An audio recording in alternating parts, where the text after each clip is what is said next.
ഒരു പ്രമേഹ രോഗി നിത്യവും ചുരുങ്ങിയത് 100 ഗ്രാം കോവയ്ക്ക ഉപയോഗിച്ചു വരികയാണെങ്കിൽ പാൻക്രിയാസിലെ ബീറ്റാ കോശങ്ങളെ ഉത്തേജിപ്പിച്ച് കൂടുതൽ ഇൻസുലിൻ ഉൽപ്പാദിപ്പിക്കാനും നശിച്ചുകൊണ്ടിരിക്കുന്ന കോശങ്ങളെ പുനരുജ്ജീവിപ്പിക്കാനും കഴിയും. കോവയ്ക്കയുടെ ഇലയ്ക്കും ഔഷധഗുണമുണ്ട്.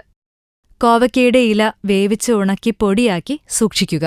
ഈ പൊടി 1 ടീസ്പൂൺ വീതം 3 നേരം ചൂടുവെള്ളത്തിൽ കലക്കി ദിവസവും സേവിക്കുകയാണെങ്കിൽ സോറിയാസിസ് കൊണ്ട് ബുദ്ധിമുട്ടുന്ന രോഗികൾക്ക് ആശ്വാസം ലഭിക്കും.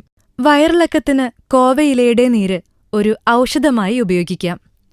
1 ടീസ്പൂൺ കോവയില നീര് ഒരു ചെറിയ കപ്പ് തൈരിൽ ചേർത്ത് ദിവസവും 3 നേരം കഴിക്കുക. മലശോധന സാധാരണ രീതിയിലാകുന്നതുവരെ ഇത് തുടരുക.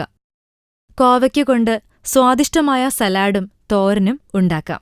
പ്രമേഹ രോഗികൾ നിത്യവും അവരുടെ ഭക്ഷണക്രമത്തിൽ കോവയ്ക്കയെ ഉൾപ്പെടുത്തുന്നത് എന്തുകൊണ്ടും നല്ലതായിരിക്കും. കോവലിന്റെ ഇളം കായ്കൾ